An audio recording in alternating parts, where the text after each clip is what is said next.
Can you guys hear me okay? Yeah. Yeah, Cool. perfect. All right. Hello, everyone. Welcome to the live stream today. Hope you're all well, having a good day. Today, I'm joined by Rick from Charge and Mopar, who is also known as the 40-year carnivore. Okay. And Geoff, who's a health coach and the RN carnivore. So we How's it haven't going? spoken to Geoff for a while. So there we are. Mm. Hey, Beth, Lambs, William, everyone, thanks for joining us. I really appreciate it. All right, so I guess it's been a while since actually, Josh, you've been on our live. So do you want to tell us a little Yeah. bit about yourself and sort of Yeah. introduce yourself to some of the people that may not know you? Sure. Well, I'm Joff. I am a registered nurse here in Australia. I'm also a health coach, and I've been doing that for a couple of months now. And yeah, I've been on the carnivore diet for over 3 years. It's been actually just under 3 years. Just under three Very, years. So very good. not quite to 40 yet, but we're getting there. We're getting there. Very Yeah. good.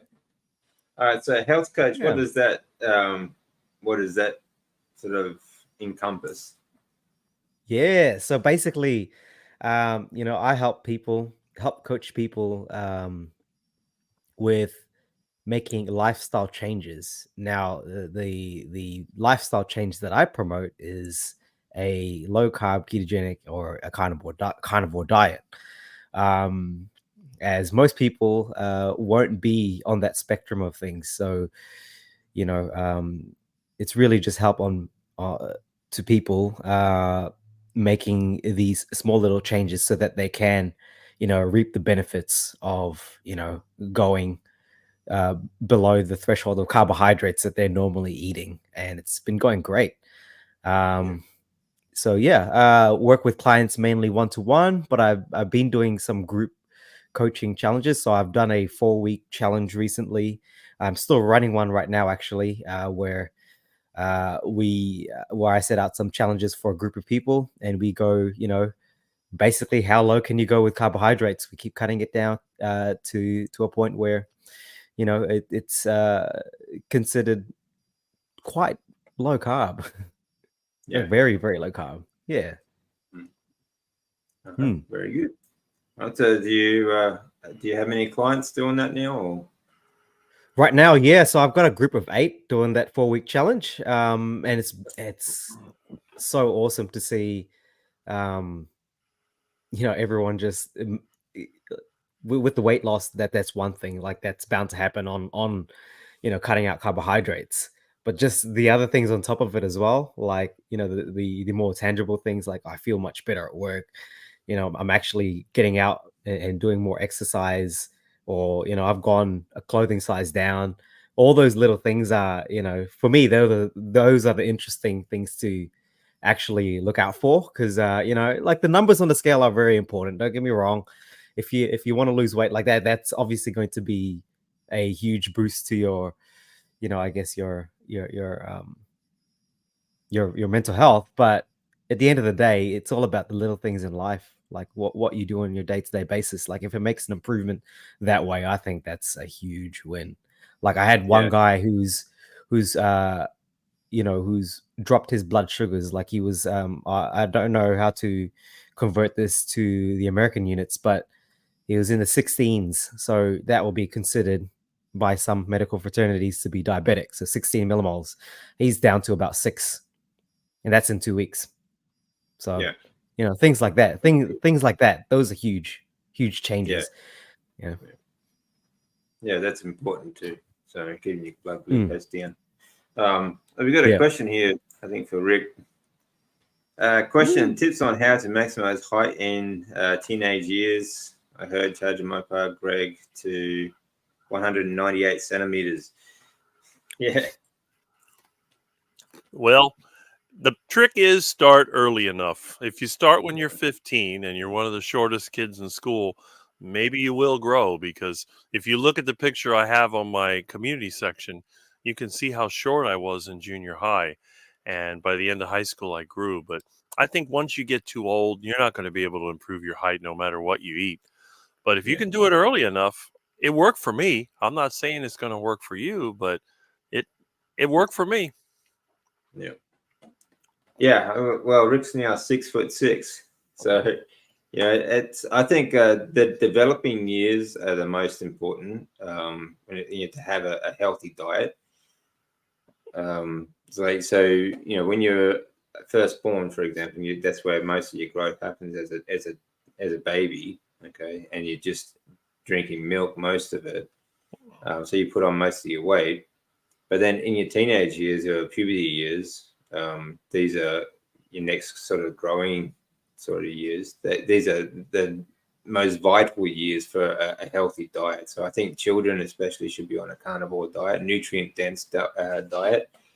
I know I wasn't. My parents, like my mother, was always very health conscious, but she tried to make us all vegetarian, so we were all malnourished basically most of my life. So I'm quite short. So yeah, I think it make a very big difference as long as you are still growing, though. You know, if once you get past the age, I mean, some people grow late. Like I think, but most people have stopped growing by the time they get to 21, 22. So after that, I don't think it's going to make any difference to your height, but certainly your health, and that's more important. So yeah.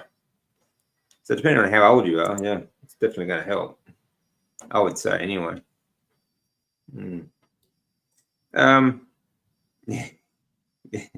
Yeah, Rick's still eating his dinner, so he's having a ground beef casserole, just ground beef in water. It's ground beef and water. That's pretty much what it is. But see, when you cook the ground beef, the fatty meat that I have, there's a lot of fat in the water. So what I'll do after I scoop out the ground beef with the spoon, then I basically drink what's left of the fat. And you can see that the only thing left in here are a few tiny little particles of ground beef. So there's not much left. Now, obviously, I'd Nice. love to have a juicy burger, but the thing is that some of the meat that I get is a little older. I've even eaten meat I fished out of the dumpster, and I found that boiling it and stewing it is the safest way to eat dumpster meat. Same thing with roadkill. If you get some roadkill and it seems fresh, but you don't know how long it's been there, the best way is to boil it because you don't know when the thing's all mashed up if it's full of nasty bacteria.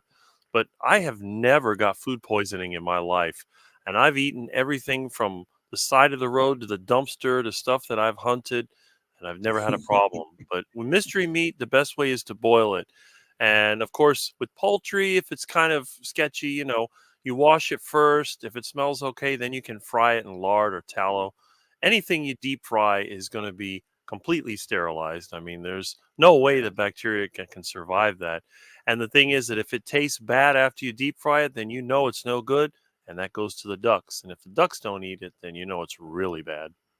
Yeah, yeah, exactly. I mean, no bacteria can survive heat, so deep fried, you're pretty safe, bacteria wise. But if it's bad, then you just can't eat it anyway. So that's a good point. Yeah.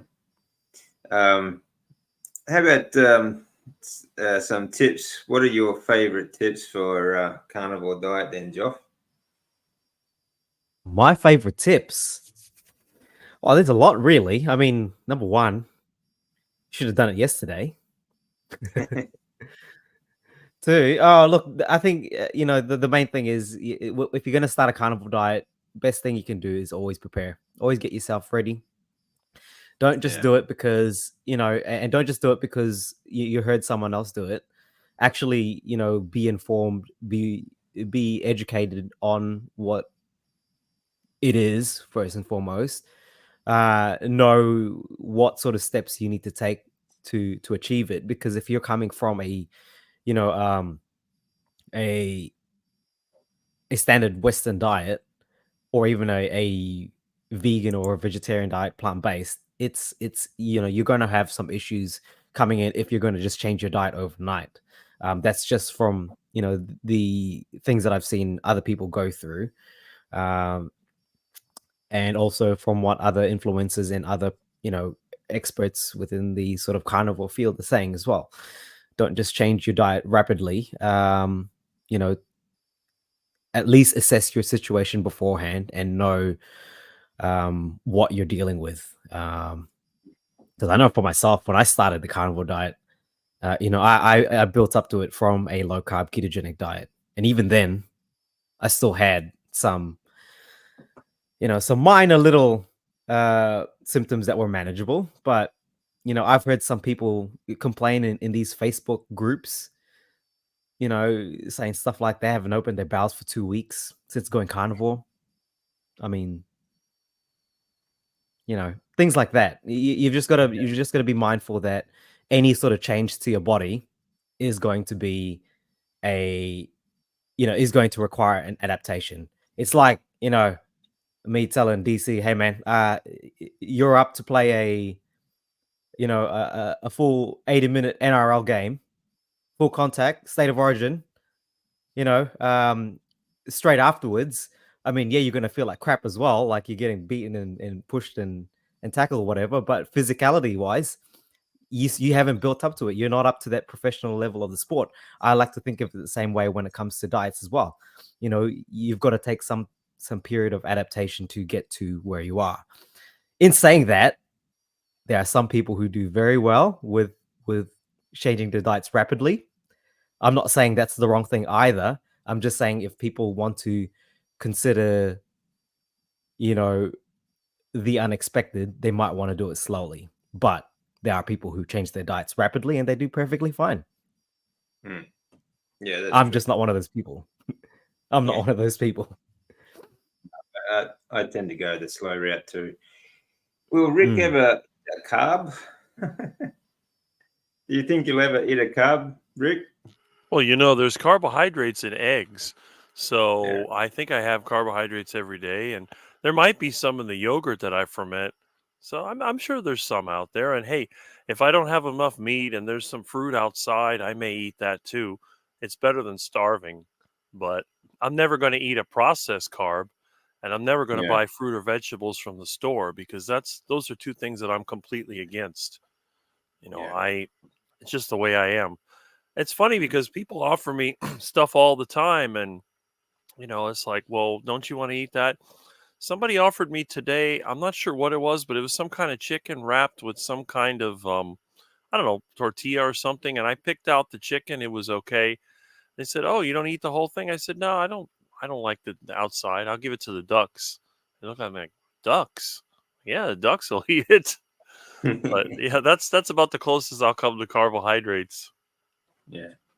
Yeah, it depends on your definition, doesn't it? Like, I mean, there are carbohydrates in eggs, there are carbohydrates in dairy. So if you do eat yogurt, even or any kind of dairy product, there are carbohydrates in it. So if you want to be that technical about it, but generally speaking, like especially processed stuff, and most processed foods are carbohydrates, and drinks. You know, most people drink more carbohydrates than they actually eat as well. So, yeah, I suppose it depends on how strict you want to be on your definition.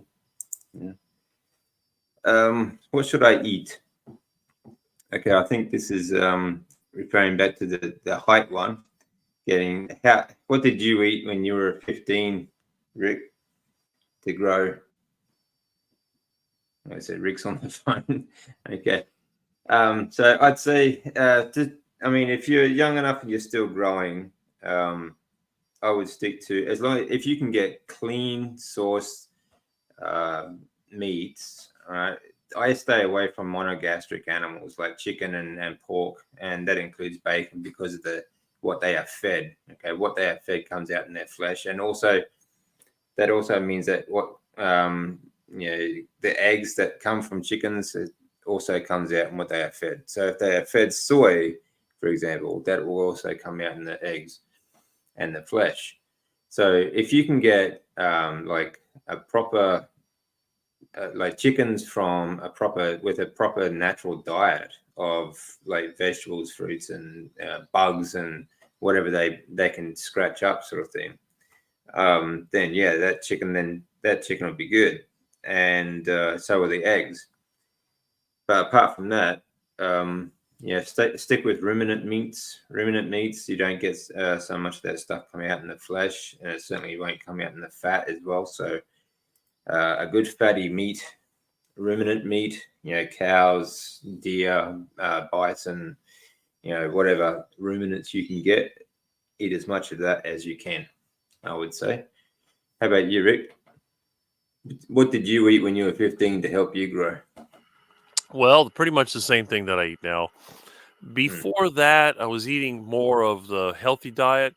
My parents would give me oatmeal with maybe one egg in the morning and some fruit, But once I switched to the heart attack diet, it was at least 2 eggs, 3 eggs, 4 eggs, whatever I could get. And the oatmeal went out. That was no more. I would have some kind of meat. I'd have either pork or steak or ground beef or whatever it is, which is what I eat now. I mean, I actually made a video last week of a typical breakfast. I had 2 pork chops, I had 4 eggs, and I had some yogurt. So, and then of course, during the day at lunchtime, I'd have to take something to school. So, normally, what I would do, I would make my beef stew, which I had right now, which was either beef chunks or ground beef cooked in water, maybe with salt, maybe with not. And then I'd put it into a container. Now, back then, I used to use a plastic container, which probably wasn't the best. But the problem with the plastic container, there were these Tupperware things. They had the ridges in the lid, and they always seemed to get greasy. So it's possible that I wasn't absorbing any plastic because you couldn't clean these things. They got so much fat on them. They were just like axle bearing grease. And I'd take that to school, and then I'd wash it out, bring that home. Then for dinner, I'd have some kind of meat. I'd have hamburger patties or steak or pork or chicken or whatever. And I would say probably about the time I was in 11th grade, that's when I discovered heart attack chicken. Plus, if we did eat out and I went with my parents, we go to the Chinese buffet, Chinese food garden. I would eat the little pepper steak, which came in it had some vegetables. I'd strain out the meat, leave the vegetables behind. I'd eat some shrimp, or I'd eat some of that chicken. They had like fried chicken. I don't know what, they probably cooked it in seed oils back then, but I used to throw the skin away and I would eat just the chicken because the skin never agreed with me. But at home, usually it was whatever meat I could get. And there was another buffet we used to eat at called Duff's Buffet, and they would have chicken, they'd have roast beef, and whatever it was. So I'd have 3 meals a day. There'd be meat at every meal. There'd be at least 2 eggs a day, sometimes up to 4. And I'd have my dairy. I drank milk until I was about 20 years old. And then after I was 20, I stopped drinking milk because I had this theory that, once you get older, you don't need the milk. Even the Bible says that, what is it? The milk is for the babies and solid food for the adults. So I stopped drinking milk, but I continue to make yogurt. So basically, the diet I ate to get tall is the same diet that I eat now. It really hasn't changed. Yeah. Yeah, that's right. I mean, like I said before, milk is for, putting on weight. And especially if you're trying to get leaner or lose weight, you don't really want to be doing that, drinking dairy so much. Yeah, the good thing, plastics are full of, PFAs, microplastics for one, but they also have xenoestrogens. Okay, so they actually, if you store food in plastic containers or drink, water from a plastic bottle, you're actually getting xenoestrogens, which actually acts like estrogen in your fat cells. Okay, so you will store more fat as well, and it also affects your testosterone production as well. So these are things that you want to avoid. Avoid plastics at all costs, I'd say. Well, the other good thing is the metal containers can be put directly on the stove. This is what I ate, my dinner in, and it's metal, stainless steel, and it's easy to clean and it doesn't come apart. I mean, they used to come with plastic lids. I had to make my own metal lids using a hammer and a board. I actually take a piece of stainless and round the edges over, and then I have a clamp that goes around the outside. It has this little ring, so when you're cooking on the engine, you put the lid on it, and then you put this ring. It's I don't know how to describe it. It's not a band clamp, but it's like a C shape, and you put it on there, it has a screw, and you screw it in. I'll have to show it sometime. Oh, cool. Yeah, and then you can set it on the engine. Now, you don't want to tilt it because it may leak out, but the thing is that a metal container just makes so much sense because with a plastic container, you can't put that on the stove. and you can't put it on your engine. But Mm. this is perfect. Yeah, yeah. Rick does a lot of cooking on his engine when he's out and about, so that's why he's talking about containers. Put it on the engine when he's cooking. All right, so just in case you didn't know that. But yeah, like they're so much more versatile. They're so much more useful, and you're not getting anything out of them. I mean, unless you are using aluminium, which I don't think many people would be doing that. But a good solid steel or iron pan or something like that. Yeah. Yeah. Yeah, Stainless or steel is just my avoid plastics. Mm. Yeah. Also, my water containers are stainless steel. In fact, I have water bottle, water cooler, and all that. They're all stainless steel.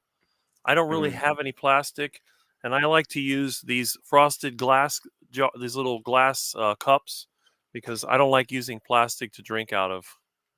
Yeah, I'm not sure what comment we're supposed to be ignoring here, but I think we've doing our best to try and keep up with all the comments. So that's the only comment I've seen. Let me see. Yeah, I'm why glad did that we have a will lot of Rep ever comments. eat cubs? We addressed that, didn't we? Yeah. So all right. I think it's just that sometimes the system acts a little weird, and I think there might be a little misunderstanding. But Yeah. I mean, I got about 19 people in my group that are watching, so I'll tell you, I got some of the best subscribers. I may not have the greatest number of subscribers, but I have such nice comments. I have people tell me things. It's just very encouraging. It's amazing. I Yeah, like it. it's I think good. it's great. Yeah, yeah. Some people are really good, actually. I have a lot of regulars that always comment and they're always just really supportive, good people. So I like that. I think out of all the diet communities, the carnivore community is the number one of the best, because I see how the vegans, they fight with each other and they're Oh, always yeah. angry, and it's Mm, terrible. There's this bickering that goes on. Some are raw vegan and some are cooked vegan, and some of them, I don't know. It's crazy. The ones that yeah. are better are the vegetarians. I get along really well with the vegetarians because they're just not as bad as the vegans. I don't know what it Mm, is about the vegans. Maybe it's just a lack of vitamin B. I don't know, but they'll blow up. They'll be nice to you, and then bam, they blow up and they lose their temper. But oh, I they're know long extreme. term vegetarians. Mm, They're very nice people, but they still eat eggs and they eat fish and they eat some dairy. They seem to be fine. But those vegans, man, they're terrible. They just yeah. it's bad. They're just extreme people. So they see everything in extreme, unfortunately. So and yeah, you're right. It's a lack of nutrients to the brain too. So I got I sick tell you, on the Grand worst one is Theft. right now, though. Oh, What's sorry. that? You're right. I was gonna say worse than the vegans right now that I've seen online are the fitness people. Oh yeah. The they're getting They're, really they're the bad. same, Like, they're all the same. Like I'm better than you, and you don't know, and they're always fighting each other. And yeah, that's one reason why. I mean, I'm a strength coach, but that's why mm, I don't really do a lot of videos on strength training and training and that sort of stuff because they just. I mean, why can't they just say, okay, well, that's cool, like, take that on board and just say, this, maybe I'll give that a try, sort of thing. When I see other people training and they have these different ideas of training, I don't look at it and say they're retards or they're stupid or anything like that. I just say, okay, I wouldn't mind trying that. Maybe I'll give it a try yeah, and I'll yeah. test it for myself. Yeah, I think people just love to. I don't know. They just. I don't know. I'm not going to say. I suppose they do like to fight and they like to have that conflict, I guess. But I don't Mm, know.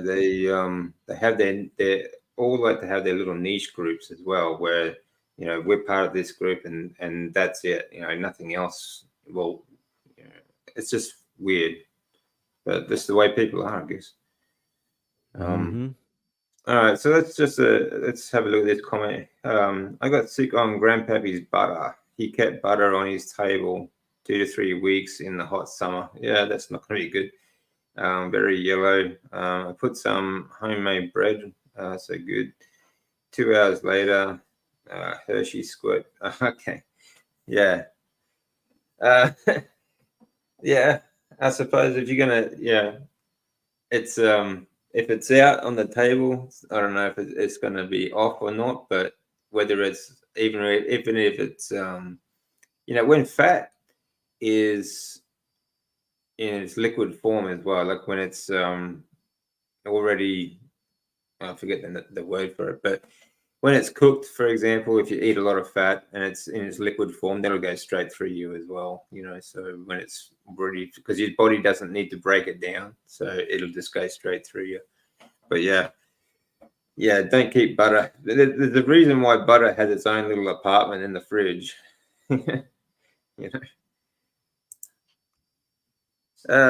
True, Rick. I have a cast iron gut from eating my meat greenish all my life, at least since my foray in the shearing sheds, excluding chicken, of course. Yeah, cool. Mm-hmm.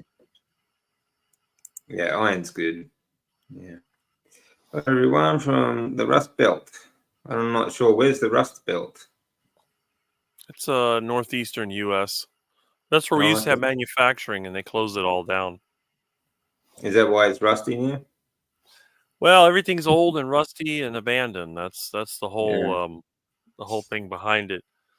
It'd be like looking at Detroit or Gary, Michigan, or something like that. Okay. I was a kid, 10 years old. Grandpappy used to rank rancid butter. His system and constitution handled it.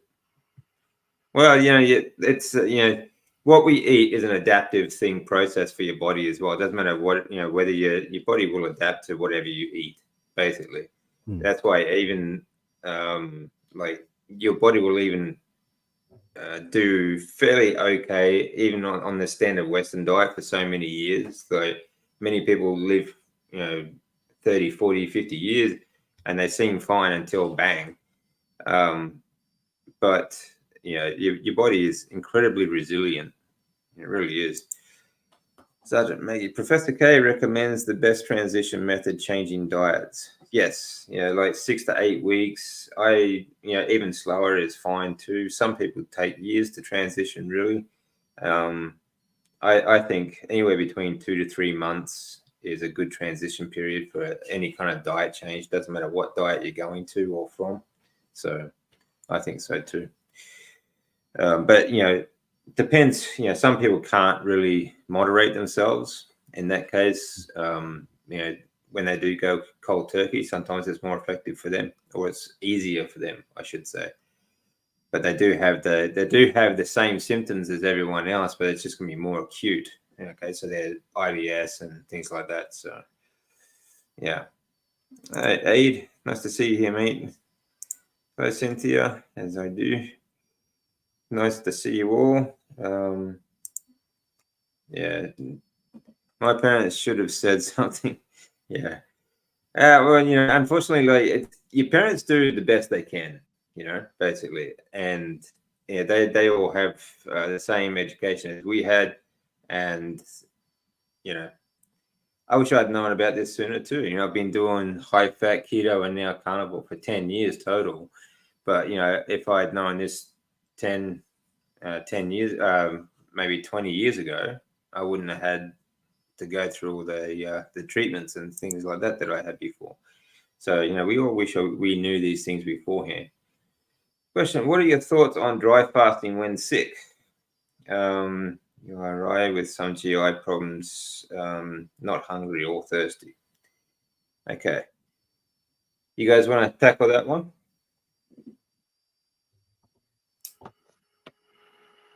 Which one of us? Which of us? I can tell you one thing. I don't do fasting unless I can't eat. Unless I'm really, really sick and I'm throwing up. Other than that, when I get sick, I get hungrier. Eating is just a fundamental part of my life. I like to eat 3 times a day, and I like to be satisfied. So, Rick, don't do fasting. Yeah.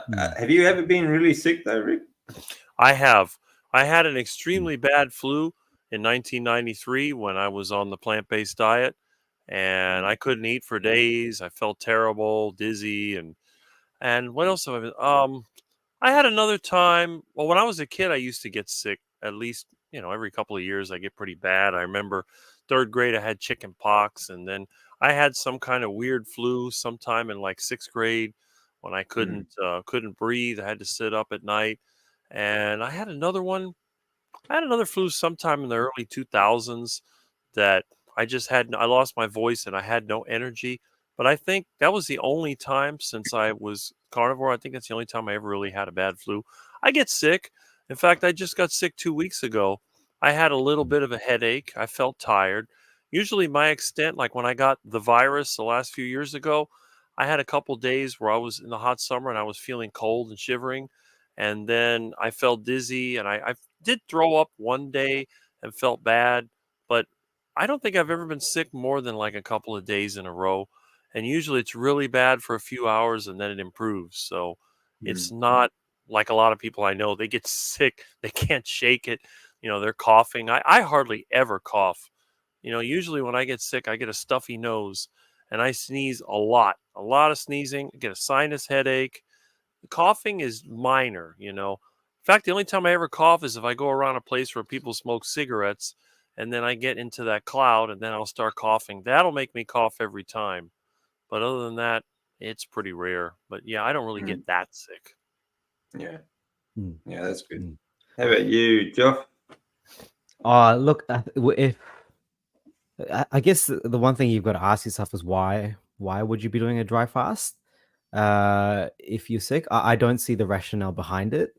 But in saying that, like you said, sometimes you do lose that hunger and thirst if you're in a state where your body's trying to recover, which is understandable. Personally, for myself, I wouldn't be purposefully trying to dry fast. I still think you would need some fluids at least to flush out if you've got any toxins that you need to flush out through your kidneys. I think possibly. Yeah, that you would would need depend. fluids as well. I would think that would depend on the cause of why you're sick. Yeah. Like if you have a cold or Yeah. flu, it's not really a toxin that you're trying to flush out. Mm.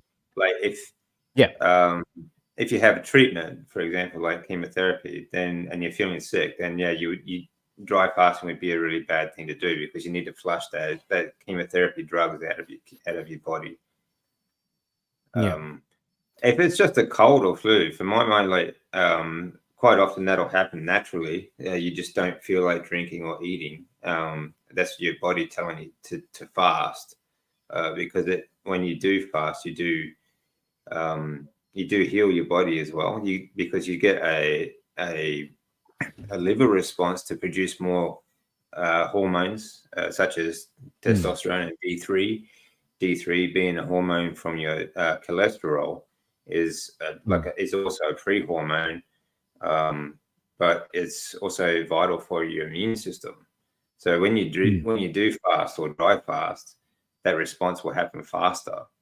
So like quite often, if you do have a cold or flu, dry fasting can be a good thing because it also will help your body to fight and clear up all the mucus too. If you have a flu where you have esophageal mucus or lung mucus or sinus problem, a dry fast will help with that, help clear it up much faster as well.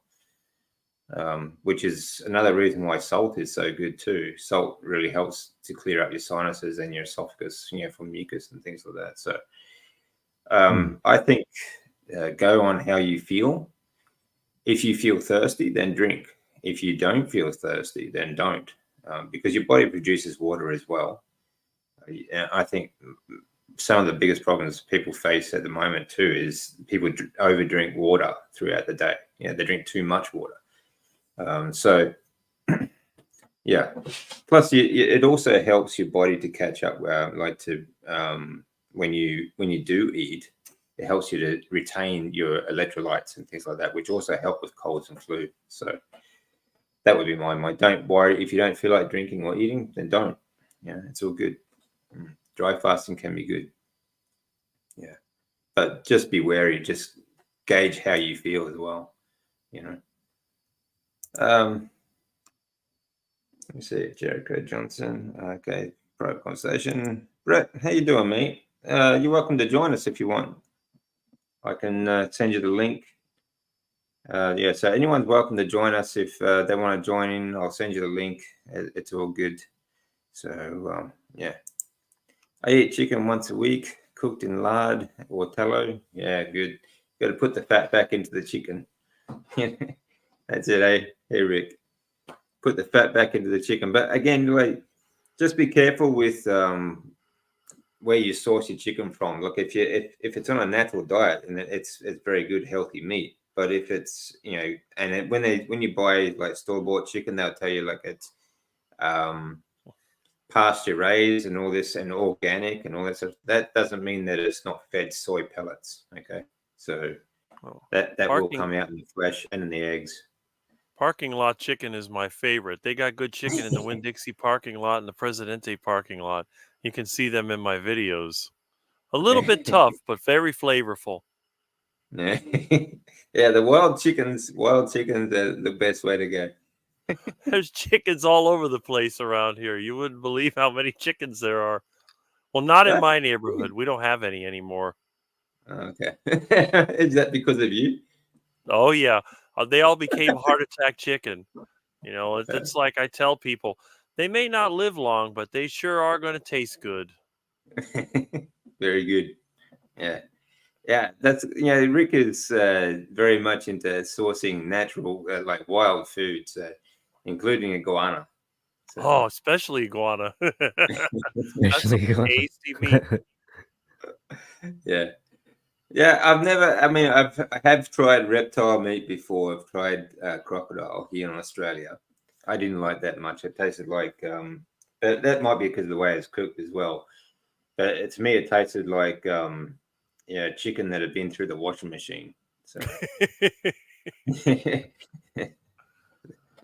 all I could taste is chemicals, and it wasn't real good. Well, it's never good to eat carnivore meat. It's usually probably full of toxic metals.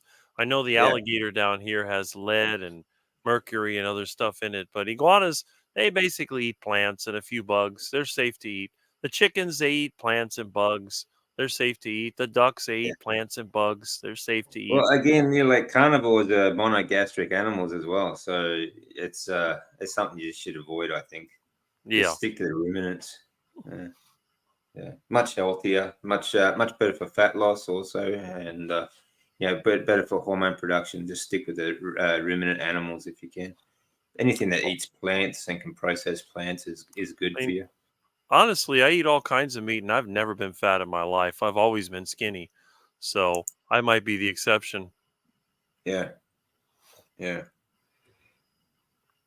Yeah, commercial pork is loaded with toxins. Yeah, well, commercial pork, like commercial farms, they'll feed like all sorts of garbage to pigs, like including plastics. A lot of their diet's actually plastic, soy, and all kinds of other grains, and the stuff that you don't want in your meat. Yeah.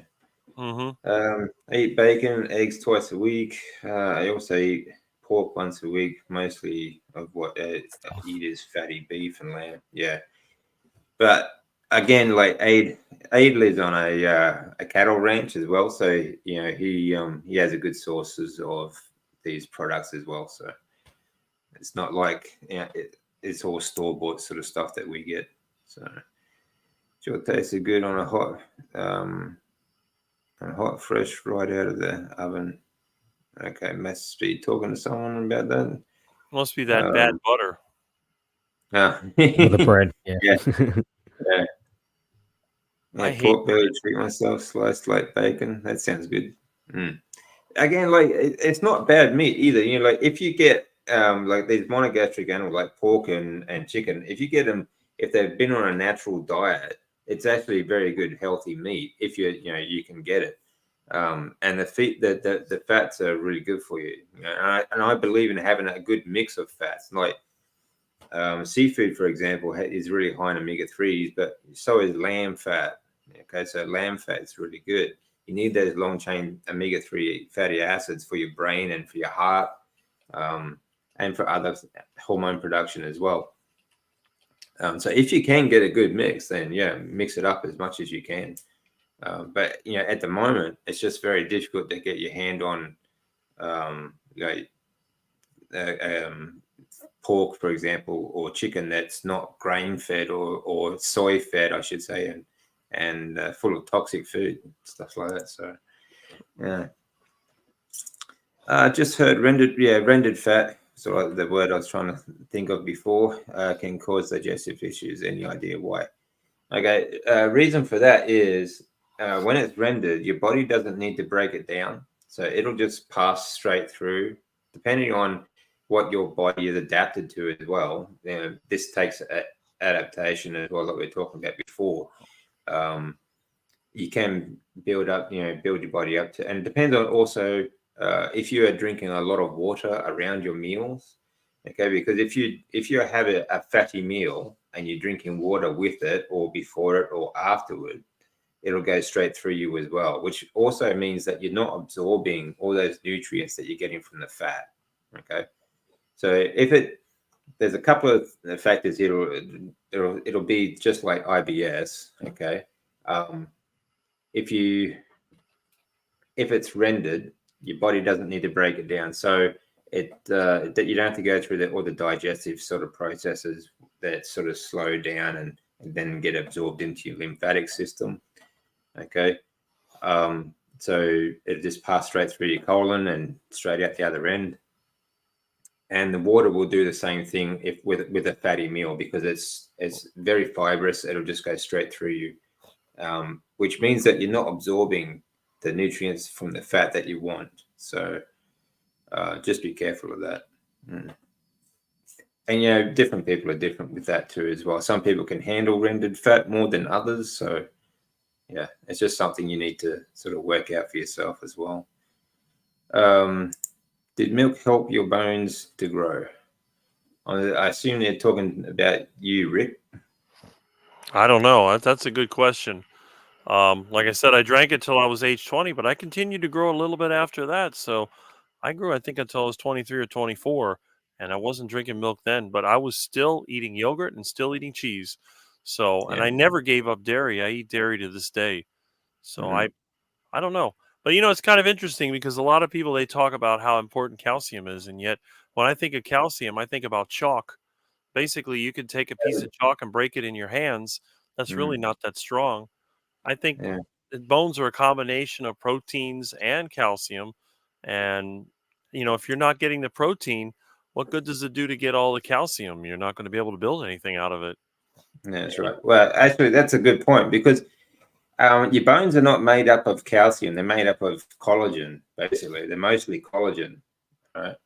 Collagen is another protein. Okay, we absorb not protein as a whole. Like, this is why it's so important that you have an animal-based diet. Okay, because we absorb amino acids. Okay, amino acids and peptides that we get from meat. Okay, protein is where they're talking generally. Protein is crude protein. All right. So it's amino acids that make up proteins, and your bones are mostly made up of collagen. There is a small amount of calcium in there, which is why you don't really need a lot in your diet. Your body also produces some of it. So for example, when your muscles contract and then release, it's calcium that helps your muscles to release. Okay. And the reason why the bones are mostly collagen is because you want to have strong bones. They need to be flexible. Okay. Because when you have a fall, for example, if they were just calcium, and which would be like if you ever seen a calcified piece of wood, petrified wood, okay, it's very brittle, and if you dropped it, it just smashed, right? And that's what a calcified bone would do. If it's been out in the desert for 100 years, that's a calcified bone. So I think the thing that would have helped Rick's growth so much, his bone growth, would be the amount of proteins he was taking in, more than anything. And some dairy is going to have more calcium, but so does meat. Meat also has calcium in it, and so does it's also an electrolyte. So Yeah, there's that too. But I think focus on the proteins and you'll be right. Anything you want to add to that, Josh?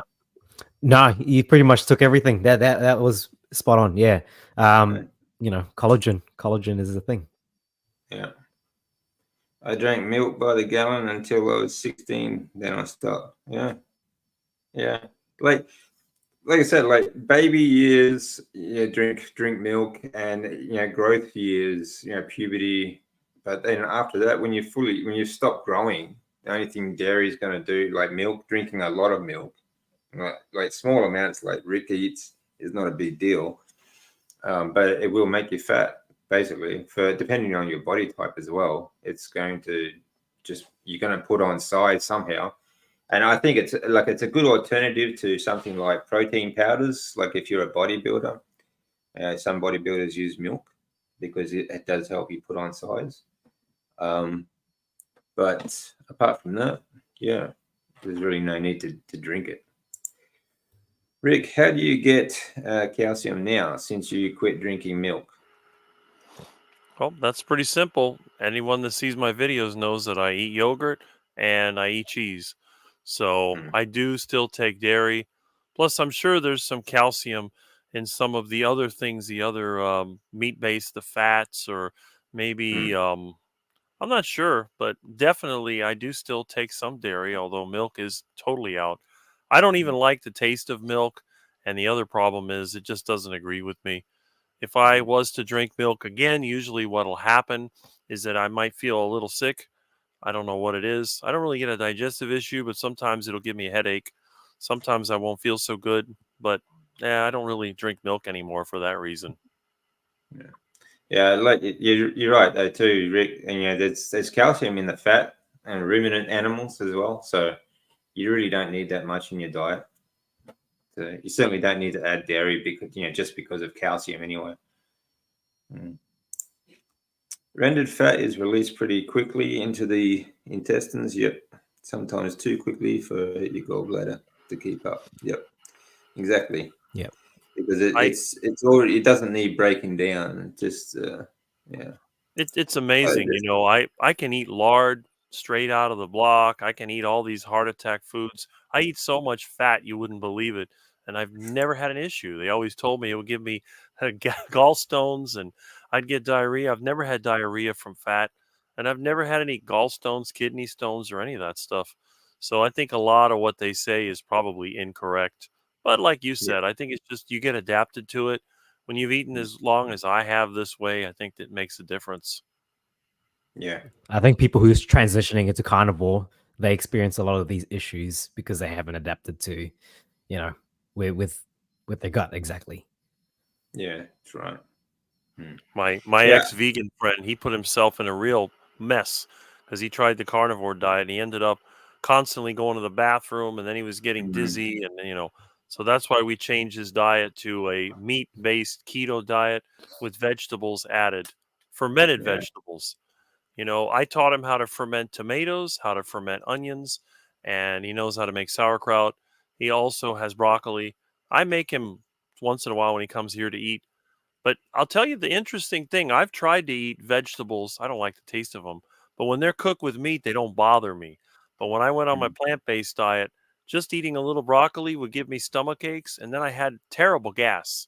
I Yeah. mean, I was making enough gas, I could probably cook with it. It was really bad, and it's a Well, terrible your feeling. body, yeah, unless the vegetables are already fermented, your body can't break them down. Right. Excuse me. But see, if It's I just if I put fermented onions in my heart attack burger, or I put mm, sauerkraut in the heart attack burger, it doesn't bother me one bit. And I've mm, tried, I've experimented. I've eaten pork with sauerkraut. I've eaten steak with sauerkraut. All these things. I've had fermented onions and fermented tomatoes, and I've never had a problem. But man, if I eat a raw onion, I'm going to have a big problem.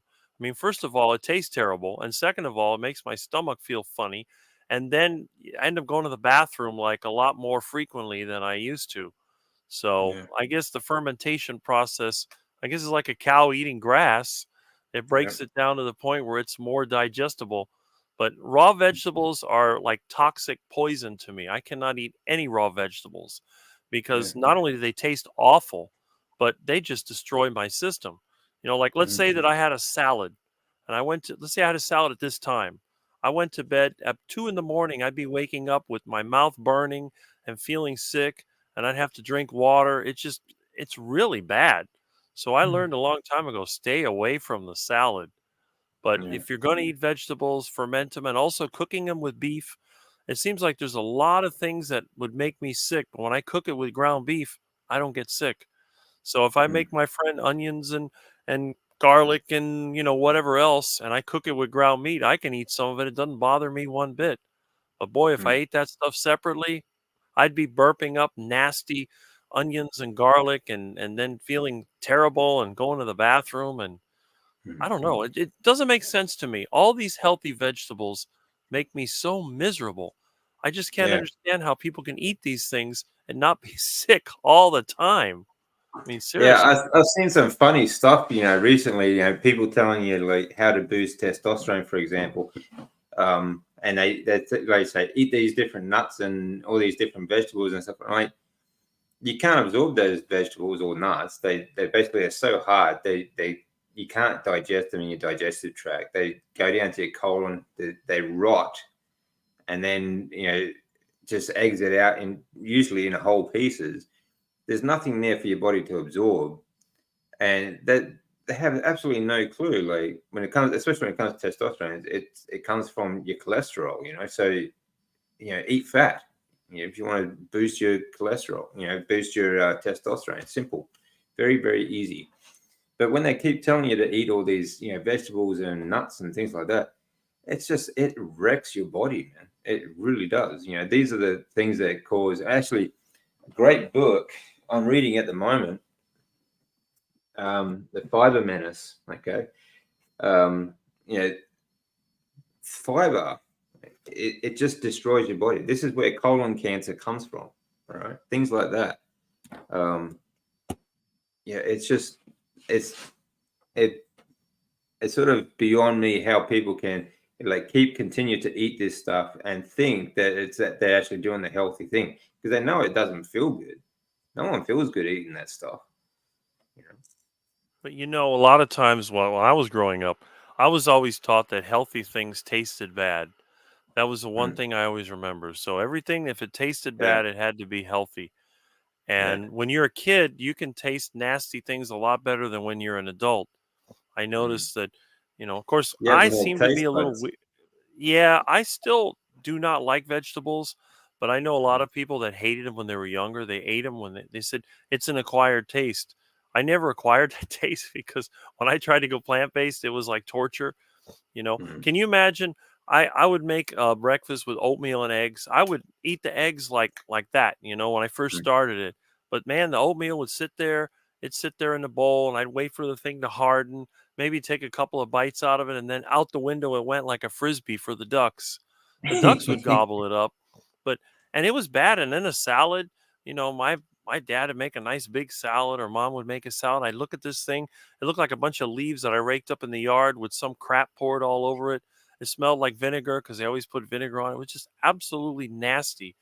And Mm, it's like, how can anybody like eating this nasty stuff? I mean, yeah, seriously, it's foul. It's not mm, even like something tasty. mm, It's just bad. And then the worst is the juicing.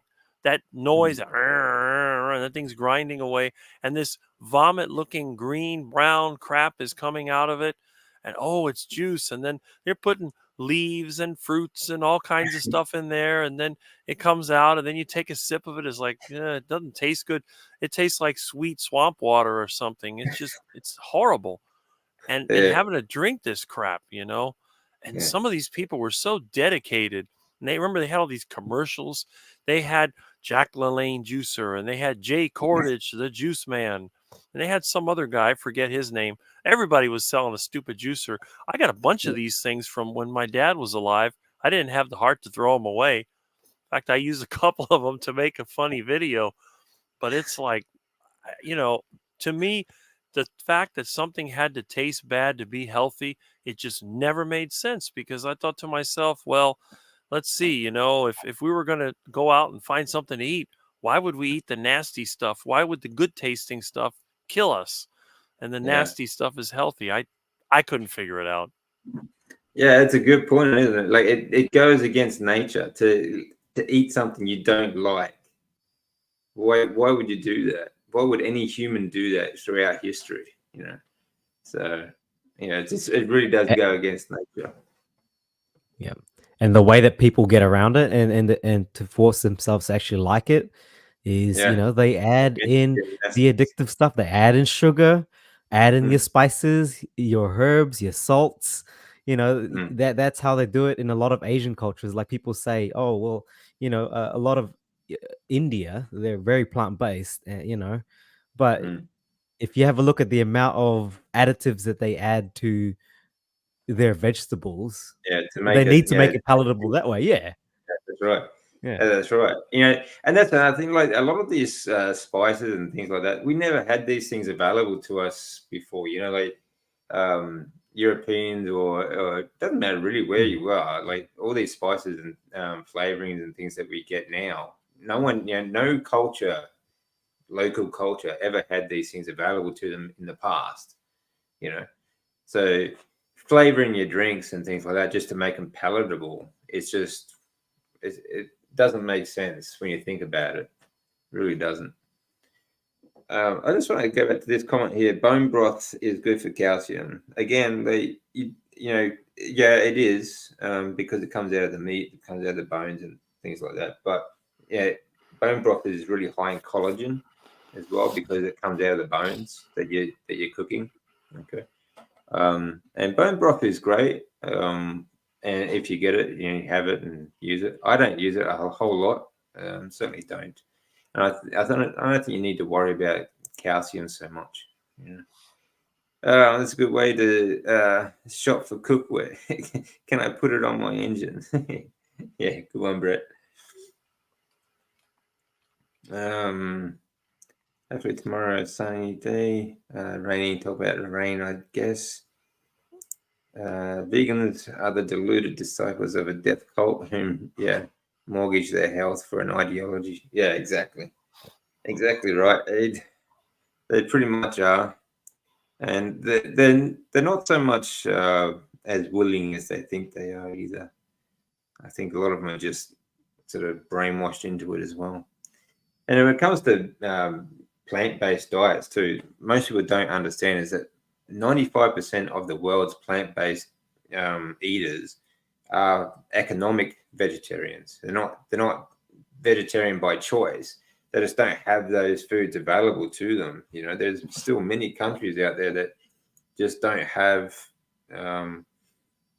meat available to them. A lot of them don't have electricity too. It's just there's still a lot going on in the world, still developing. I heard that your winter months are rainy season. Where you are? Oh, okay, talking about something else there. Yep, bone broth is good. Let's see. You always crack me up. Okay. Here's a question. All right, question. How do you cook corned beef? I got one bean. So long as I was the only one that liked corned beef. I got one bean in so long. Do you cook corned beef, Rick? Well, I don't really cook corned beef, but I cook something similar. It's basically slow cooked beef. You can do it in a slow cooker. You can do it in the oven. The typical corned beef is going to be spiced and it may have some vegetables with it, but it's just basically like a roast beef. You can roast a brisket. And in fact, since I'm, Mr. Heart Attack, I've also made brisket on the engine. So, and what I did, I used a bread pan. I made a special lid, one of those bread pans that you put in the oven. I put the beef in there, a brisket, and I put it right on top of the exhaust manifold. I had to drive down to Marathon in the Keys. And by the time I got there, it was nicely cooked. It was very delicious. One of the things you have to remember is when you're engine cooking, make sure that you have plenty of water or that you have fat in there because you get hot spots. The exhaust manifold may have a hot spot on top of it. So when you're roasting beef or when you're, corned beef or whatever you're going to do in the oven, it's always a good idea to find that spot in the oven where the heat is, the most even, because if you get hot spots, then you're going to get it burned in one place and it might be tough and it might be dry in the other. But yeah, that's about the extent of it. But most of the time, just doing it in oven. Again, crock pot will also work. You want something that has slow, steady heat. The worst thing you can do if you're trying to make a corned beef type dish is to have a lot of intense heat. Remember, you're not grilling, you're roasting. That's the secret. Yeah, Rick, you got to start a series on manifold cooking tips, I think. You'd be surprised. I've cooked on trucks, vans, my car, bobcat, excavator. I mean, if it's got an engine in it and it's got some metal, it's open season for Rick's heart attack cooking. And the best thing is you can get your It's got work done heat. at the same time that you're cooking. Yeah, You know? that's true. That's true. You can get things done while you're doing it. Yeah. People, So- people talk about fast food. Well, I cook my food 50, 60, 70 miles an hour. You can't get faster than that. And you don't have That's to right. stop. I mean, think about it. Anything faster than that, you won't catch it. Yeah, if you got to go to fast food, you got to wait in that stupid drive-through line with a speaker that goes, like, what? It's so stupid. I've rode with people, they go through the drive-through and the speaker is always down where you can't get to it. If you're in a truck, you got to stick your head out the window, open the door, something like that. I'm thinking, man, Yeah. if I Plus, was going no good food ever came through a bloody window either. the thing is, this is what I don't understand. Wouldn't it be easier to just park the car, walk into an air conditioned building, and then order the crap there? And then that way you can see when they put it out, when they hand you that bag and you have to pick through it. Oh, you forgot this, you forgot that, or whatever. Seems like it'd be easier to go inside the place. But then again, I'll go in a fast food restaurant just to get out of the heat. If I'm working with somebody and they want to go to Chick-fil-A or, McDiarrhea or Burger King or whatever else they're going to go to, they'll walk in there and I'll walk in with them. And then they look and, oh, I want to have a number 2 or whatever and a value meal. I'm thinking, what a waste of time, I could be outside. In fact, the other option is a portable grill. I should also make videos on how to use a portable grill because instead of Yeah, going that's to a fast food restaurant and getting surprised with a big bill, you just go to the nearest grocery store, go out in the parking lot, and then you buy what you're going to buy and you light up the grill. You cook it right there. I've never had anybody chase me out of the grocery store parking lot. And I've cooked in the back of my truck. I cooked on the back of my car. And one time I cooked under the tree at the Winn-Dixie. The chickens were all running around. I was kind of tempted. I almost could reach out and grab them. I was thinking I grab one of those chickens and try to pluck it in the parking lot. They'd probably throw me out. But still, being able to cook out there, it's so much better. Instead of, the kind of people that work in a fast food, they're probably people that just need a job. They don't care about anything. That's They'll right. who knows how they cook the food. And every time I've seen fast food, it doesn't even look appetizing. Oh, no. They go there, they order a burger and fries. The burger looks like somebody drove over it with a truck. The way the picture is like this, and the real thing is like flattened like that with soggy buns, and it has a patty that's probably that thin. It still has marks where the jockey was hitting it because they probably just got it from the track. They took an old nag and made the burgers out of it. And then the fries are the worst. Always in the picture, the French fries stick up real nice. These things are all like bent over and they look like a plant that you didn't water and it wilted and they smell terrible. And I'm thinking to myself, when I make heart attack fries for my friends, everybody loves them because I don't even use potatoes. I think potatoes are toxic. That's my kind of view.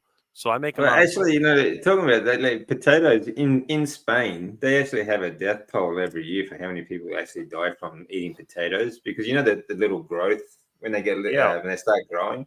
If Right. people eat them, they're actually really poison. Yeah, they are. A lot of people will die from eating that. Well, So if you think about it, they have to be toxic because they're a root. If they weren't Yeah. toxic, every animal would eat them and they'd go extinct.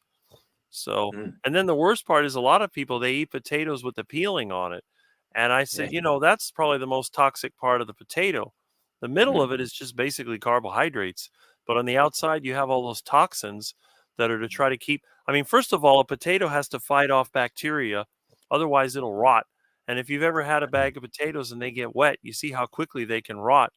So these Yeah. things have to sit in the ground. They have to be able to survive over the winter so that they can regrow in next year. They need to have toxins. And then on top of that, if you store them wrong, like you said, and they start sprouting, all those toxins come to the surface. Now you're eating something that's even worse. You can't eat a raw potato because you'll throw up. Potatoes have to be Not cooked. okay.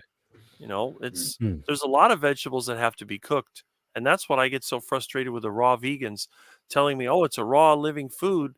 I said, "A raw living toxin. That's what it is." Mm. You know, I Yeah, got a exactly. yard full of plants you're welcome to eat, but I'm not going to call 911 when you fall down on the ground. You're dead. Yeah. You know, Yeah. they don't Mm. get it. There are so many toxic plants here in Florida. I would say at least Yeah, 70% of that's the plants. thing too. Like if you were, for example, if you had to go bush for any kind of reason, like the safest food for you to eat is going to be an animal, you know, especially a ruminant. Like if you just walk around trying to find berries or some sort of plant to eat, you got a very high chance of just poisoning yourself. So, Well, that's it. you And know, and the thing is that Mm. all plant parts are basically toxic. It's just how yeah, much toxin do you have? You might be yeah, able to eat some lettuce and you're okay, but if you mhm, were to eat wild lettuce, that's very toxic. It's actually hallucinogenic. A lot of the domesticated plants that we have, their wild relatives are dangerous. It's like mm, wild Mm. corn. Wild corn is just basically grass. It has a yeah, few rinky-dink little seeds on it. There's not really much that you can eat there. Even mm, fruits like a wild banana, they're full of seeds. There's no real, right, banana in it. There's a little bit. There's mostly seeds. yeah, So, yeah. You got to laugh when people eat bananas for potassium, don't you? You know, it's crazy. You get yeah, so much more. Like, if you want eat some potassium, have bacon. some liver. Yeah, yeah, liver, bacon, salt. Yeah. You know, Bacon, eggs. Mm. Yeah. yeah, yeah. So it's all good. I think we got off the question there. We're talking about corned beef, but actually, talking about the drive-through though, the takeaway places though, they have the worst source food, like the worst source meats, cooked in the worst source oils. You know, it's just absolutely toxic. So. And then to make it Um, worse, they have all these chemical concoctions they call sauces, which are yeah, nasty looking. They're loaded with mm, soybean oil and other yeah. chemicals you can't Like even pronounce. KFC's 11 secret herbs and spices and stuff like that. They're just absolutely toxic. There's a reason they're secret. Well, It's not yeah, for it's like flavor. I have friends, they love to go to Chick-fil-A. There's a Chick-fil-A around the corner from my house. They love that stuff. And when you look at Mm, the ingredients, even the chicken sandwich, you have mm, probably 15 ingredients in a chicken yeah. sandwich. I'm thinking to myself, well, a chicken sandwich should be chicken. And if you're going to be standard, maybe you have flour, maybe you have, water or salt or whatever, eggs. But That's about no, it. there's It like shouldn't all be this. more. It shouldn't be more than 4 or 5. Right. And if it's Rick's Heart Attack chicken, you have two ingredients: chicken Mm, and tallow. That's it. mm, Salt is yeah. optional. That would be three ingredients. And the thing is, I've had heart attack chicken. In fact, one time, just as a joke, I had heart attack chicken. I heated it up on the engine. They went into Chick fil A. They got Chick fil A. They were sitting outside eating. I brought in my heart attack chicken. And somebody who was eating Chick fil A said, "Well, where'd you get that from?" I said, "Oh, I brought it with me." "Oh, that looks like good chicken. Oh, you want a piece?" Yeah. So I gave him a chicken leg of heart attack chicken. "Oh, this is really good chicken. Where'd you get it from?" "I made it myself." Wow. So they're eating Chick fil A, which is supposed to be so good. And the heart attack chicken, the guy was like more excited. And it has two ingredients: beef tallow and Yeah, chicken. yeah, that's right. And Yeah, the funny thing is, chicken doesn't agree with me generally, except for parking Mm. lot chicken, which I can eat anyway. But store-bought mm, chicken, when I eat it, sometimes it gives me gas, and sometimes it just don't feel so good. But when I yeah, take the chicken and I cook it in beef tallow, it changes everything. I don't mm, feel bad, even if it's store-bought chicken. It doesn't give me digestive issues. It tastes good. I think it's just adding that tallow to the chicken. That's the secret absolutely. that really boosts it up. Yeah. Mm. Yeah, absolutely. That's, I mean, the reason why you feel bad on store-bought chicken is because of what the chicken's been eating, because it's poorly sourced chicken as well. But the parking lot, the wild chicken obviously is going to be much healthier. but tallow make a big difference. Do you eat corned beef though, Jeff? Joff, sorry.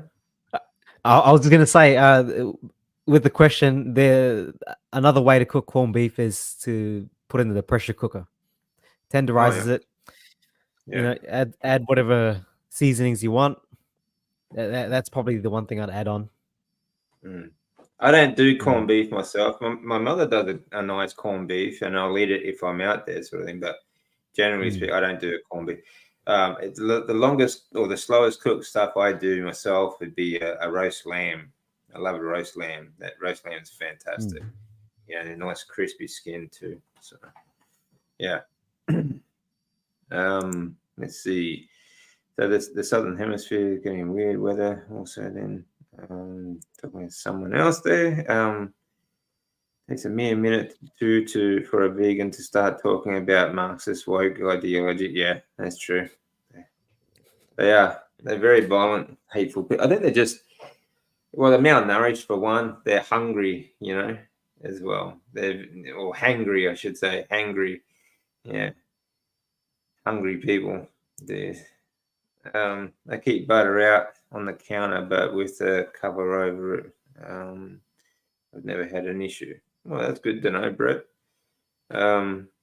I think it's also going to depend on like your climate, the climate you're in as well. Yeah, like if you're in like Northern Europe, a lot of them would keep the butter out on the table and just sit under the little in butter jar sort of thing. And we never needed fridges. We didn't have refrigerators like until early 20th century. So, we've been eating butter a lot longer than that.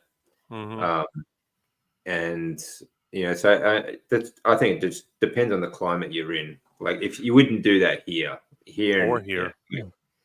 like Queensland weather is very much like Florida weather, very humid. If you leave butter on the countertop, it's going to be a puddle. It's not even going to look like butter. Yeah. You live in the Netherlands? Okay, meat's good. Yeah, so lots of ruminant animals up there, and deer. But don't they also have the tallest people over there? They do. Yeah, they eat a lot of meat, so that's it. Yeah, they do. That's the other thing. I tell my vegan friends.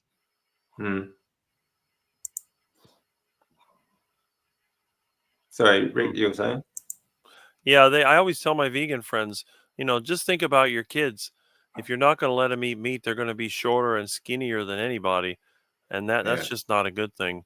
But I don't think they really they are convinced that you can still grow just fine on a vegan diet. And I'm I don't know. I'm not really anti-vegan, but if you're going to have kids, you got to let them eat some meat. I mean, come on. Don't limit them in the beginning. Let them eat meat. If they want to be vegan when they get older, let them be vegan when they get older. They can get sick on their own.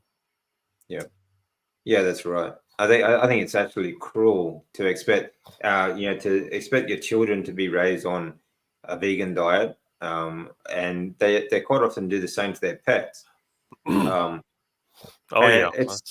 It's absolutely insane. Not only are they malnourished, but because they're malnourished, they are underdeveloping.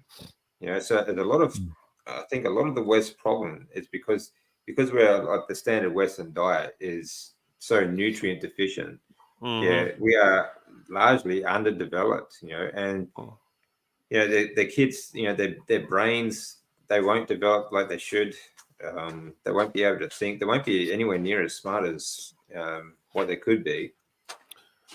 Sunlight's another good thing too. You need, just like the plant needs sunlight to grow. So do we. So you need those nutrients and sunlight that just vegans that don't understand. Another thing that I've had some of the vegans tell me over the years is they say that on the carnivore diet, you don't get enough copper. And if you don't get enough copper, you're going to get gray hair prematurely. But then I tell them, well, just look at me. I don't eat plants. And look at my hair. Yeah. There's no gray hair. So I don't know any other 56-year-old that has hair this dark. Even the facial hair I have is basically dark. I'm not going gray. So where do they get this theory from about copper? I always thought of copper as a toxic material, not something that you want to get. I mean, it's a we do. I metal. mean, yeah, we do have copper in it. Like if you eat liver, for example, you get copper, but you can also get copper poisoning. You'd have to eat a Yeah. lot, but you can get copper poisoning. We just don't need as much. We just don't need that much to actually absorb into our body, because we're not, when we, all these mechanisms that we have in our bodies, when we're absorbing these nutrients that, from our diet, they're not competing with the other nutrients from carbohydrates, for example. So, that's why we don't need so much calcium and so much vitamin C as well, because Right. they're not competing with other things for our body to absorb. So it's much easier to get all the nutrients we need from a smaller amount, which people just don't understand for some reason. Anyway, Right. how much better is 100% carnivore than 95% carnivore? I don't know. What do you think, Joff? I think, look, at the end of the day, it's going to be an experiment because, as Professor Barkay says, we don't have any data that can tell us, cause and effect, what is the best diet for you. We can't do that. So it has to be done experimentally on yourself, and N equals 1. However, looking at, sort of I guess from my understanding of nutrition, we don't need, or we don't require any other foods apart from the foods that we can, the nutrition that we get from foods like animal foods and animal products. So if also, you've got to think about your definition. If we're talking, lion diet, is that sort of the definition of 100% carnivore, or are we also including dairy and eggs? I think either way, the more you cut out non-animal foods out of your diet, the better your health will be. But it's going to be an experiment and see how you go. Because I know, there's some certain populations with certain genetics that, going back to the calcium thing, that, they do need to get some calcium from dairy products, and that's likely because of their ancestry of being in places where you lived in pastoral regions of the world, where you had a lot of dairy, and so your body's adapted to consuming an amount of dairy. So I guess, yeah, it all depends on your definition. I guess for me, a carnivore diet does include dairy and animal products. So some people disagree otherwise, but yeah. Yeah, that's right. I mean, there's different definitions of the carnivore diet too, isn't there? There's like the BB and E. Excuse me, BB and E. What's the other one? There's just basic carnivore, and of course the lion diet. Lion, but I think, the more you limit anything that's not or anything not animal based anyway, it's gonna be much better for your health, and certainly your overall general well-being. But anything from 70% over meat based is considered to be a carnivorous diet. All right, so it's really, like Josh said, an experiment on how you feel and what you are comfortable with, because there's no point unless you have a specific goal, a specific point, a condition to treat. If you're just doing it just for general health, just to be generally healthier than you were before, you don't have to force yourself or white knuckle the way you eat. It should be a comfortable way of eating for yourself as well. Okay, so you should be comfortable with what you are doing, because you don't want to make your whole day about, oh, I can't do this, I can't eat that, I can't eat this, I can't, you don't want to be, continuously stressing about what you can and can't eat. It shouldn't be that hard. It should be very, very simple for you thing for you to do. Like eating is like the next basic instinct to breathing. All right. So it should be easy for you. For me, it's easy for me to stay on the carnivore diet, for example, because and recently I've cut dairy out and I've even cut eggs out because I can't at the moment get eggs that are fed a natural diet. So is that your blood glucose? Blood pressure. Blood pressure. Cool. Yep. Very low. That's Yeah, perfect. this is actually in the normal range, usually 90/60 if I relax. But vegans always say, well, you're going to have high blood pressure. So I keep this with me. And then we have a little comparison to see whose blood pressure is really the highest. And guess what? It's never me. Yeah, of course not. So I think don't stress about it. It's an experiment. Work on yourself. Just don't be afraid. Don't be afraid to experiment and see what you feel best on as well. So yeah, that's what I would be doing. How about you, Rick? Well, I've had a few friends that have tried the carnivore diet, and I think for most of them, how much meat you eat is going to depend on what your background is. If you're a person that's eaten a non-carnivorous diet for a long period of time, I think you'll get benefits, from anything. But the problem is when you're trying to break free of the duck food diet, I think it's important to just make a clean break. It's like somebody that has a smoking problem. If they try to cut back on cigarettes, they're going to keep smoking and smoking and they'll keep relapsing. But if they just throw the stupid things in the garbage and say no more, they'll have a withdrawal and then eventually they'll just not want them anymore. So I think for somebody that has serious health issues, if you can go for the full carnivore diet, that would be the smartest thing you can do.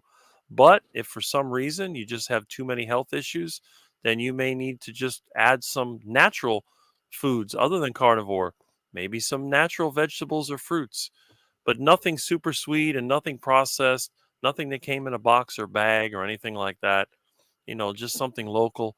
And that's like my friend that was a vegan. He tried the carnivore diet. He had a really bad time for several weeks. Then he switched to a carnivore and vegetable diet, and that fixed it. And he's been doing it for about a year now. He's doing really well. So I told him, you can just cut out the vegetables one by one and see what happens, Get rid of the broccoli, get rid of the lettuce, or get rid of whatever else you're eating and see if you feel any better or worse. I think that's the smartest thing you can do. At least that way you have options. Yeah, that's right. Absolutely. I think so too. Yeah. Some people are going to need to transition slower than other people. It's just it's an experiment for everyone. So don't be afraid to. You're not going to lose much time. Like a 3-month period, even a 1-year period, like you're not going to lose anything by trying. Is keto flu a real thing when you transition? Have you heard of anyone going through these symptoms before, Jeff? Yeah, definitely. Look, it's I guess it's a phenomena that people experience when they go low carb, keto, or carnivore. I from my knowledge, I don't think it's very well defined or known. I think anything that sort of triggers a response to your body, people automatically lump it under the keto flu category. It's not a medical diagnosis either, so it's very hard to tell. But for me, that the keto flu or the symptoms that are associated with it go back to the transitioning issue that I was talking about earlier. It's it's a thing where your body has to adapt to the things that you're putting into your body. So if you're going to be changing your diet quite quickly, or you're changing your diet and your body doesn't respond or adapt very well to it, then you are going to get some repercussions.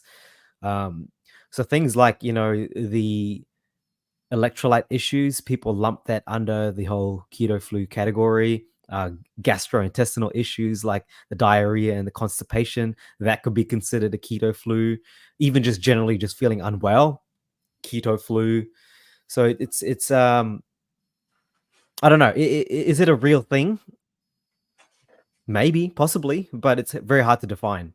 But yes, people do experience symptoms when they transition. Not all. Yeah. Some people are just that blessed and that, have just got really great Well, it systems depends where on they where can you're just coming change their from. diet overnight.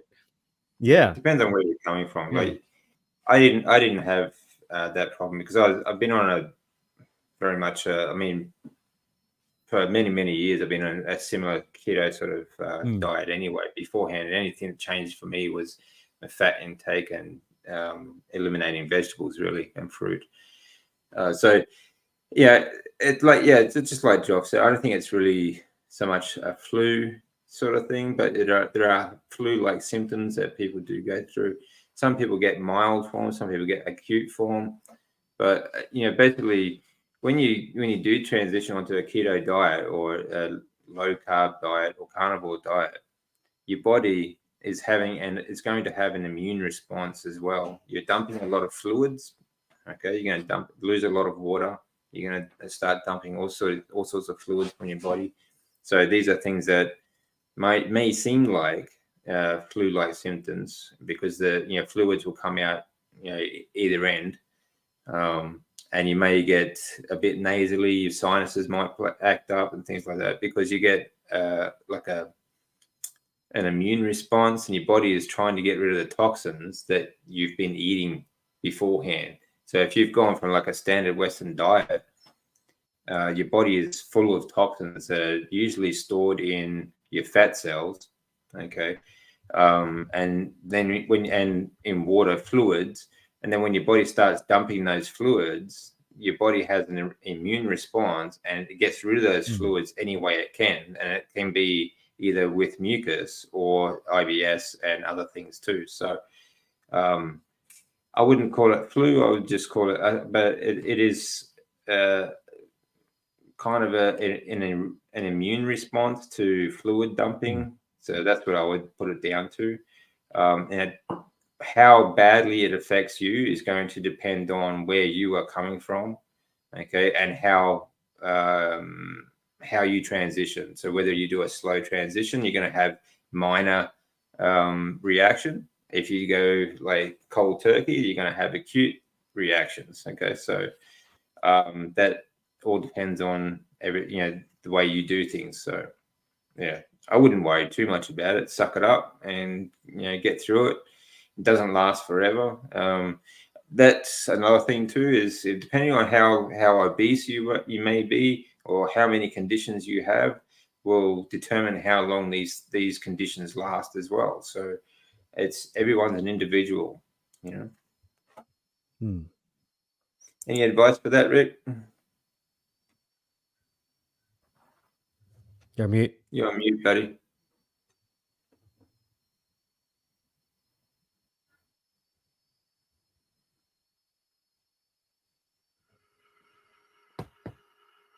There you go. You're on. There you go. Okay, I had to give it a little whack. Give it a whack. I'm dealing with some pretty old equipment over here. Oh, unbelievable. Actually, that's the one good thing I like about old equipment. Like the old TVs. If it's something that happened, you could just go over and thump it on the side of the TV. But if you put your fist through these new TVs, that's it. It's game over. Well, what it is, I have a mixer over here. It's very old, and I think it has a loose connection. And when it gets hot, sometimes you have to hit it. So now I got to remember what the question was. Yeah, the transition at keto flu. I was going to say, I guess you didn't hear what I was saying because the thing wasn't working, but I've never experienced it personally, but I've heard stories about it. I did have one friend of mine that he actually got sick when he wasn't even on the carnivore diet. He's just switching to the ketogenic diet, and he did get like a cold or something like that and felt bad, and then just had no energy, and that lasted for several weeks until finally, I think because he had been obese for so long and eating duck food for so many years, his body just wasn't able to process the meat and fat. So Yeah. I think that's kind of what the problem was. But personally, I've never experienced it, so I really don't know what it's like. Yeah. Hmm. Yeah. Like again, when you it doesn't matter what diet you're going from or to, your body goes through an adaptive phase. Doesn't matter what you're doing. Um, but your body, when you go to carnivore diet, it really needs time to start adapting to become, when you get fat adapted, needs to be, and how much protein you take in and how much fat you take in is also an adaptive process. So Yeah. your body will adjust to how much you are doing, as well as how much you are eating. So if you start doing more activity and your body requires more proteins and more fats, it will let you know. If you are hungry, for example, then you eat more food. If you get cramps, for example, a lot of people do experience cramps when they come to the carnivore diet because they're dumping a lot of fluids. When you dump a lot of fluids, you're also dumping electrolytes, but you're also dumping proteins as well, because these are absorbed through your lymphatic system. Okay, and digesting, and when you're dumping all this fluid, you don't really get to absorb as much from your digestive tract as you should. So depending on how you eat as well, and how much water consumption you have as well. So there's a lot of these sort of things you need to work out. But I mean, it's really not that difficult. But another reason they get cramps is because they're not absorbing enough proteins. So you may need to increase your protein intake, for example. All right. So these are just things that you need to sort of work out. A meetup in November. Ada is just mentioning a meetup we are having in the southeast Queensland. Okay, southeast Brisbane. We still haven't worked out all the details as yet. But if you are in the Queensland area or can get there, you're almost more than welcome. There will be aid. We may have a few special guests coming as well that will be quite good for great for information on carnivore diet as well. So we will be working out. We'll sort of nut out the details soon and let everyone know where it is and who will be coming. Okay. Okay. Hey Jay, thanks for joining us, mate. Appreciate it. Try and get down to. So I'm a little bit behind in the comments and questions here, guys. So just hang with me. Okay, if you get sick and not hungry, just stop eating. Yeah, bro, exactly.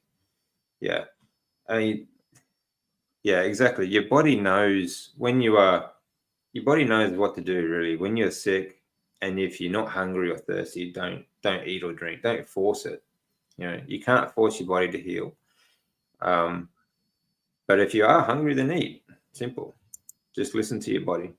Rick, did you get the COVID? Did any of you get the vax? Well, I got it 3 times according to the test, but no, I did not get the vaccine. I figured since I already had it, the vaccine was a bad idea. Yeah, that again, like, Mr. Science himself. We won't go too much into detail because we don't want to get kicked off here. But Mr. Science himself said, in court, said that anything over 24 cycles for this test that you had to do, you're just picking up dead RNA, which means that all the cycles that around the world that they've been, cycling these tests on, which is in Australia was 44. Okay, you're just picking up dead RNA. So if you've had any kind of flu or cold in the last 10 years, it's going to pick up something and say, yes, positive. All right. It's complete and utter BS, the whole thing. And numbers for, the flus just vanished all of a sudden. So, it's all garbage. The clot shot, I never took the clot shot. I refused to take the clot shot, and copped a few rubber bullets for it. So there you go. How about you, Josh? Probably not best for me to comment right now. Well, I'm guessing I'm guessing he's going to say yes because he's a nurse, and a lot of the hospitals and nurses were actually forced to take it. So that's just a guess, but I won't answer for him though. Anyway, You can read between the lines, guys. Yeah. Well, I'm a common laborer, and on top of that, I have no medical care, so there's no chance that I was going to get any kind of shot. I haven't had a vaccine, I think, since I was a kid. I can't even remember the last time I had one. I don't even think I had one when I was a teenager. Somehow I haven't died yet, so I guess that's a good thing. Yeah. Well, I will say this: during my recovery after my transplant, they gave me, over a period of a couple of weeks, they gave me 5 different what they call childhood vaccines to revaccinate myself from childhood because everything was new again inside. And that just absolutely wrecked my immune system. It collapsed and made me very, very sick for a very, very long time. So I'll just leave it at that. So fasting, water or dry, works wonders if you are trying to recover from decades of bad foods and chronic conditions. Yes, it does. Yeah, there are many, many, many, many great benefits about fasting. For one, it boosts it stimulates production of cholesterol and cholesterol hormones such as D3, testosterone, and the IGF hormones and things like that. It's also great for your lymphatic system because your lymphatic system is not only is it the system where you absorb all your nutrients into your lymph fluid and sort of gets it around the rest of your body for hormone production, but it's also the waste system. Okay, it's also the sewer system for your body. So it takes away dead cells. All right. So when you're fasting, it gives your lymphatic system, as long as you are moving still, you should still move and exercise while you are fasting. And while you're doing that, it will take away all the dead cells from around your body, okay, which in other ways will cause damage to good, healthy cells if you don't get rid of that waste. So it's really, really good for that. It's really good for autophagy. It's really good for, like I said, testosterone as well before. But yeah, there's just so many great benefits. It also helps if you do a dry fast and you're sick, for example, you have a cold or flu. It also helps clear up esophageal mucus and things like that as well, because it's getting rid of all those dead cells and things like that. So yeah, which is a lot of colds basically can be put down to that as well. Put down to a lot of dead cells just not getting away like they should, and so they cause an infection. Okay, so yeah, there are many good reasons to do fasting every now and then. Okay, you don't have to do a really long, prolonged fast either. Just even 1 or 2 days is good, and you don't have to do it all the time either. Yes, vegans are malnourished. It's not just vegans though either. Like the majority of Western people are malnourished. Okay, and actually the majority of the world is, if you consider 95% of the world's vegetarians are economic vegetarians, for example, they are all malnourished people as well. It's not just third world countries. It's also the Western world. They are very much malnourished.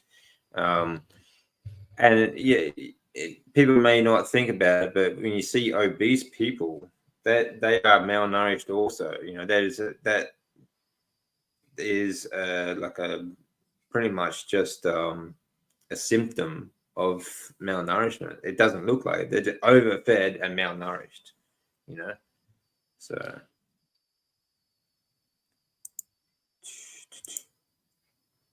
Water fasting today might go a few days. Yeah, cool, excellent. Yeah, do it while you're comfortable doing it. Don't white knuckle a fast. Okay, if you're comfortable fasting, yeah.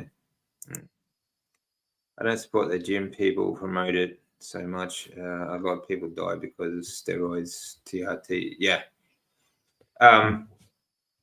Yeah, testosterone replacement therapy. Okay, that's to me. Okay, it's the same as taking in vitamin D supplement. These are both hormones that are produced from cholesterol. Okay, in your liver. If you want to boost your testosterone, eat fat.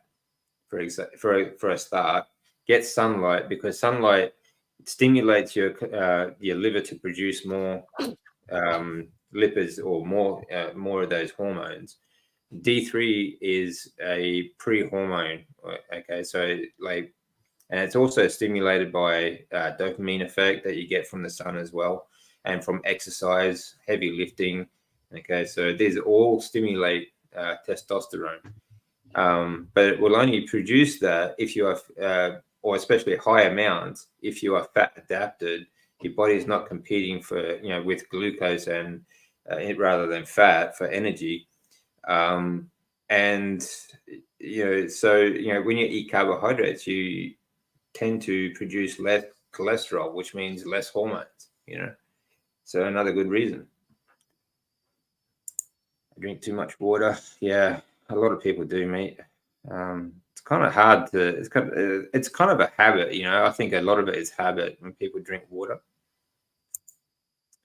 I think I also, yeah, okay. Yeah, feed a cold, start a fever. Yeah, it's the body's natural reaction, basically. Trying to catch up on comments here, guys. Forgive me if I skip anyone. Yeah, pigs have a superpower. They turn vegetables into bacon. You gotta love that. As long as they're eating vegetables and not soy, it's all good. Okay.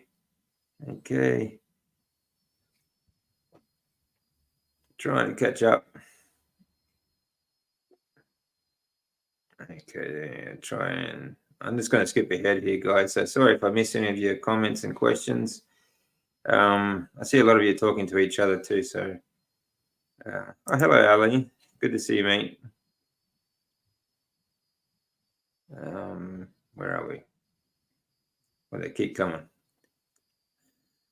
All right. Well, I think, guys, anything, guys, you want to add to today's conversation? There we go. Oh, what, Rick?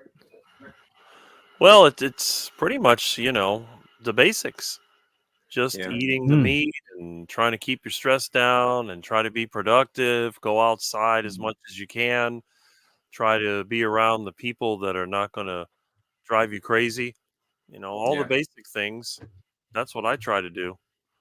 Keeps my sanity. Yeah. How about you, Joe? No, not really. I guess just eat more meat, guys. Yeah. And again, like, it's not just about your diet either. Like, there are some really good healthy hacks that you can do for your life, like getting sunlight, being outside as much as you can. I think the worst thing you can do for your body is to sit down on a chair for especially for, like, all day long. So if you're in an office job, there's not much you can do about that, but it's really difficult and hard on your body. Very difficult for circulation sort of problems and all sorts of other things. Get out in the sun as much as you can. Don't be afraid of the sun, like they want us to be. It's we haven't been afraid of the sun until the last 100 years. Again, everything that's demonized these days is absolutely essential for life. So don't be afraid of cholesterol. Eat as much meat and fat as you can. Get some sunlight. Do exercise, good exercise, and you have good general health and longevity. So we'll leave it there today. And if you have any more questions, please leave them in the comments, and we will try and get back to you as soon as we can. All right, guys. Well, thanks very much. Awesome. Have a great day. Take care. See you next See ya. time.